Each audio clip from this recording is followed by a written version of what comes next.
What is this world coming to? We are in a very bad state at the moment, and if the government don't open their eyes and start listening to the public, Labour is definitely going to be out by the next election.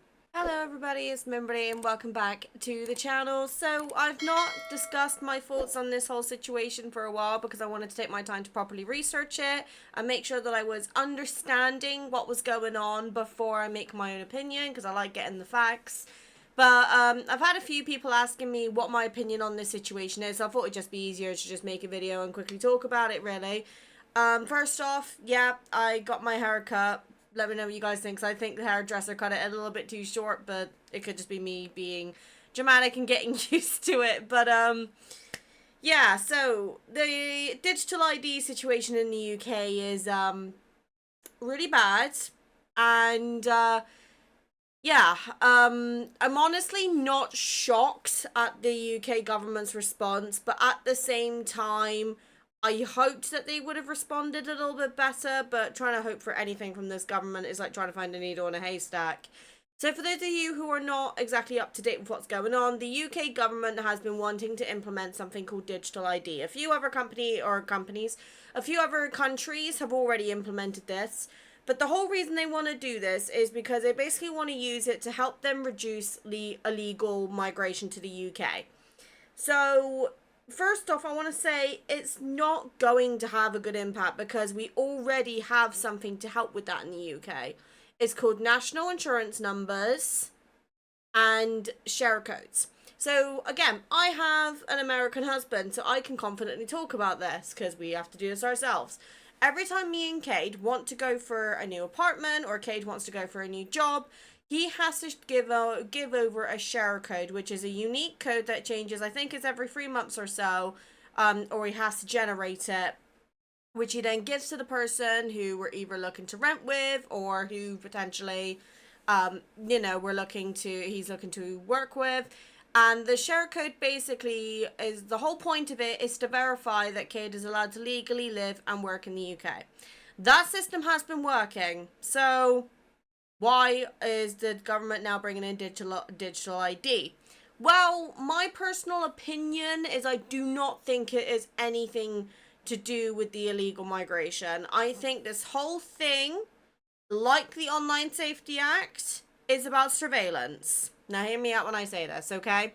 So, first off, just the whole concept of a digital ID is that you have an ID on your phone that if, say, for example, you want to go buy, I don't know, let's say you want to buy a pack of cigarettes in a shop or buy a vape or, something like that.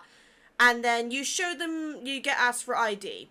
Now, in the UK, at least I don't know if this is the same with with other countries, so let me know how you guys tackle it if you're from another place, but usually, if you are carrying ID on you, you'll either have a provisional or a full UK driver's license. Or if you know there's a chance you're going to be ID'd or say you're going abroad or whatever, you'll be carrying your passport. I'm one of those people, I do have a provisional driver's license, but it's in my old married name, so I don't use it very often. So this is before I got married, it's in my maiden name, right? And the reason I've not updated it is just simply because money. Right? It's a long-winded process. You got to go to a post office, get a form, fill it all out, then send that over with your provisional. And I like being able to carry the ID on me, because if I get asked for ID, which does still happen at the age of 26, might I remind you, I give my ID to the guy, he looks at it, checks it, maybe puts it under a UV light to verify it's legit, and then he gives it back to me. That information is not stored, is not recorded, and I receive my ID back immediately. I have more control over how I'm using the ID. And when I got into the YouTube Partner Program, the 2 times I've been in it, I've always had to submit my passport to verify that I am who I say I am, because obviously I'd be earning revenue. YouTube did not keep that ID for long. They legitimately sent me an email to say, hey, FYI, we've deleted your ID because it's no longer needed. Great, fantastic, it's done its job. However, let's just pretend this for a minute. If you're using a digital ID system, let's just say for argument's sake, you want to start, but you start vaping or you start smoking and you're going to a store regularly and you tend to go there around 8 p.m. on Mondays and Saturdays, right? Just as an example. That becomes a routine. You're using your digital ID to get through that routine, which means the government is getting more of an idea of what you're doing every day. For example, if I want to go watch some 18 plus content on an adult website, shall we say, and that always tends to be after work, they know I'm home between this time to this time. And let's also not forget the fact that the digital ID, it's very rare for the government to implement something and then stick to its intended use. So they'll say, oh, it's to tackle illegal migration. Okay, fine, whatever. But then they're going to start implementing more with it. They're going to start saying, oh, you can start doing this with it. You can start doing this with it. When the reality is, behind the scenes, this is a way to control more people. So, for example, let's say, for argument's sake, oh, I don't know, on top of my head, let's say that you are currently a suspect in a crime that you had nothing to do with. Okay? They could limit your rights to the country. For example, they might be able to implement something where you can't use public transport anymore, or you can go over and visit another part of the country and use your digital ID to get in because you're banned from that area. Now, on paper, that all sounds quite good, but when is it that the government gets too much control over people? It's already bad enough that in this country, we've got a very big problem being internet security. We are getting constantly cyber attacked, and industries like, for example, me working in insurance, I deal with quite a lot of money and potentially some very sensitive information about an individual's home. So when we call people and they're like, oh, I don't know who you are, I don't want to talk to you, we're completely understanding about that. Say, okay, you can call us back, that's fine. And then, you can go through your security and then we can verify it was you who called you. That's fine. But there's a lot of things going on that I think people need to be aware about, because it's, just a massive data security. We've already had God knows how many passports leaked because we are giving these, we're giving our ID and our personal information to a third-party company, might I add you. So it's not even directly being managed by the government. And just imagine this for a minute. Let's say, for argument's sake, you want to order something online which you may need ID for. Let's just say, again, let's use adult website as an example, okay? You go on an adult website and you're like, you know what, I want to buy myself a toy. Very natural. I think a lot of people tend to do that. But it's an 18 plus website, so you need your digital ID to get into said website. You use digital ID and get in.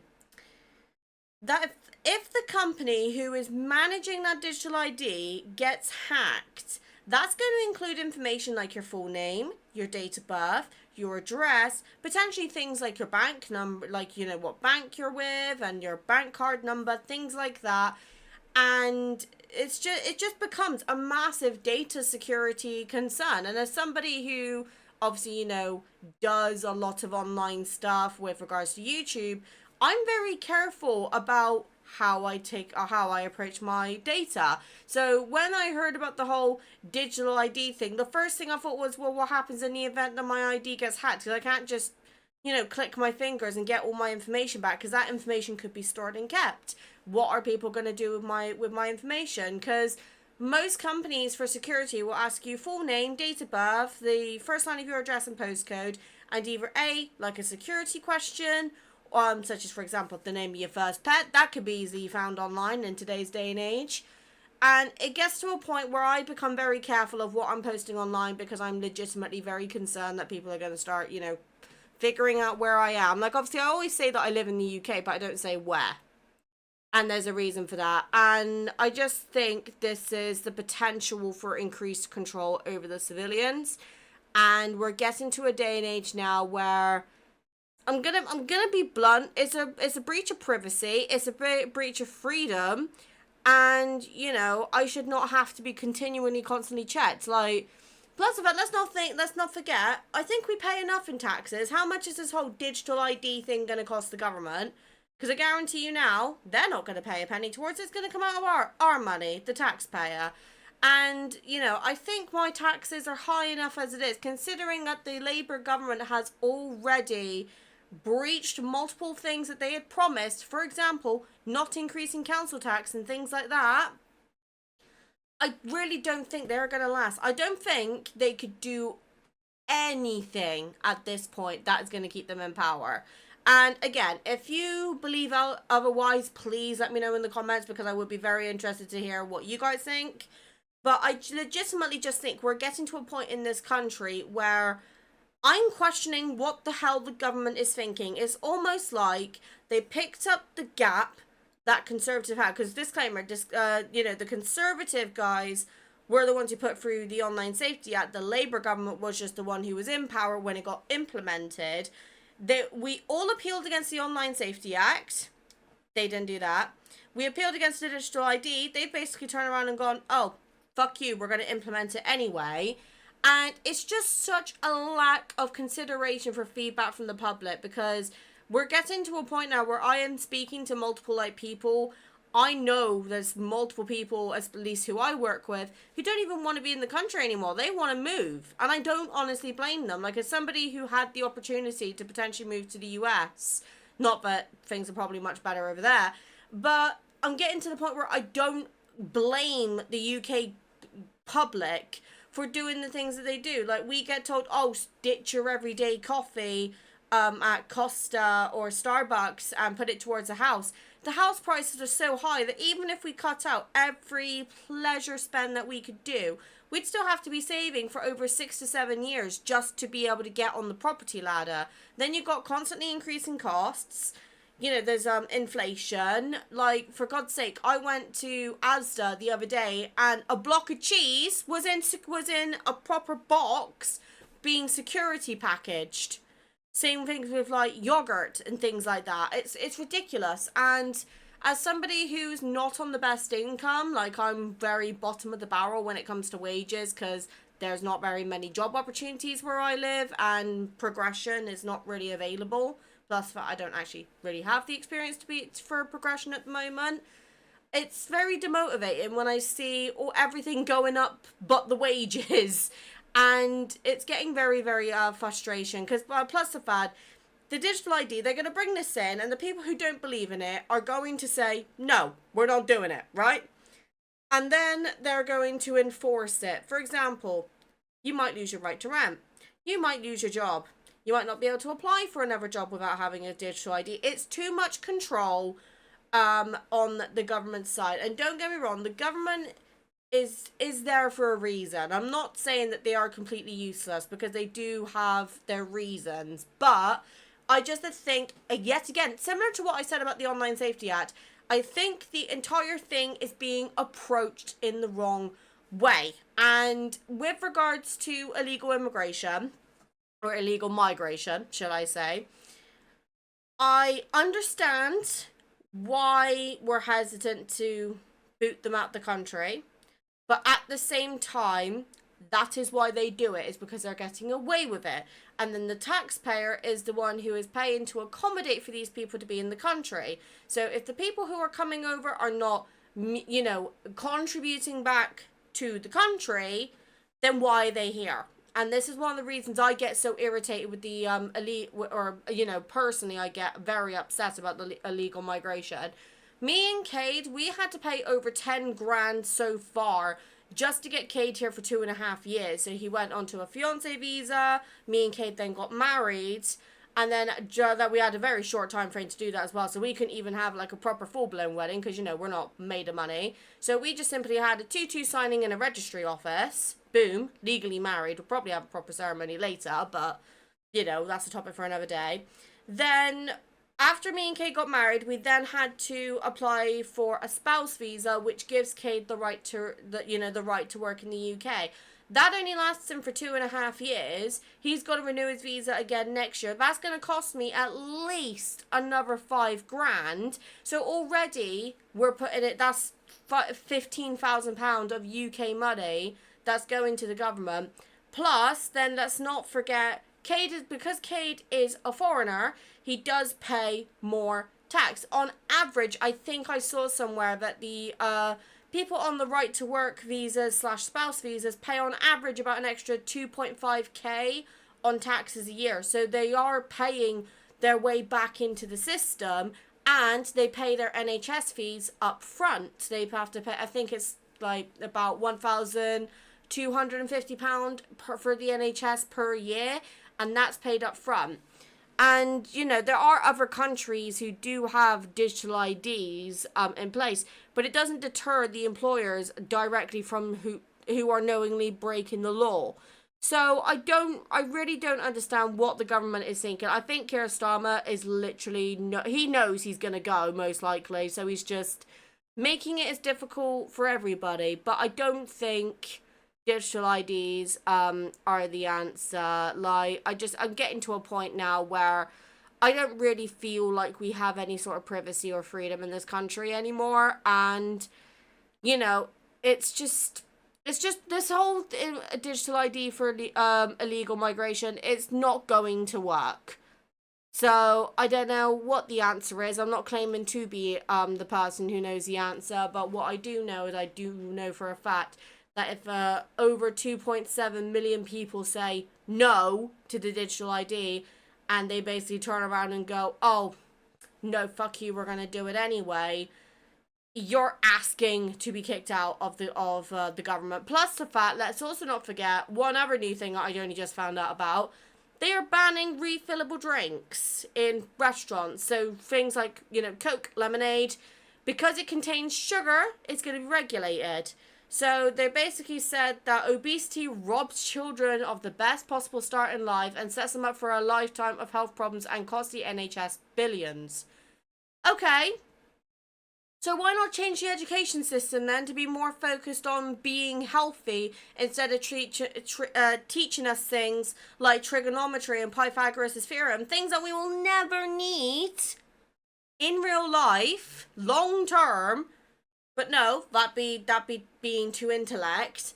But it's getting really, really frustrating because if a person wanted to, say, for example, drink a glass of Coca-Cola Classic, they would have to pay for another meal as it's one drink per meal, because there's no, like, you know, you can't get a buy one, get one free on unhealthy foods now, which is going to cost the UK households a lot more money.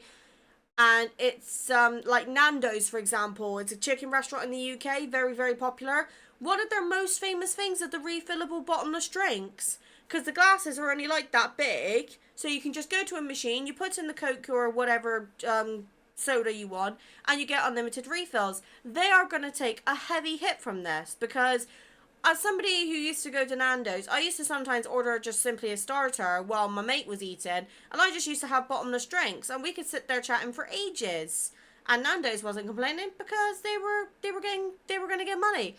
But it's getting to the point now where it's becoming a bit too much, in my personal opinion, and I really do think that the UK government need to take a step back. They need to listen to the public and do something, because I don't think that voting reform is going to be the answer. Obviously, I'll be keeping an eye on this as we kind of come up closer to the next general election to decide where we're going to vote. But I literally feel like you're picking the chalice you're drinking the poison from. It doesn't matter which glass you go, they're all going to lead to the same end eventually. But yeah, as somebody who's still suffering from, like, you know, the Online Safety Act as a content creator and things like that, and obviously this has just put the icing on the cake, I just, as a 26-year-old, I just don't know what I'm paying in for anymore, because I really do feel like my tax money is just getting wasted. I really do.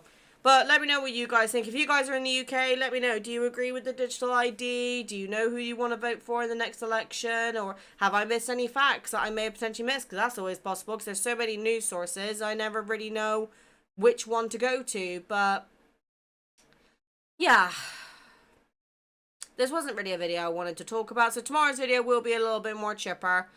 And hopefully next time I make any sort of video like this, it'll be something a bit more positive and cheery.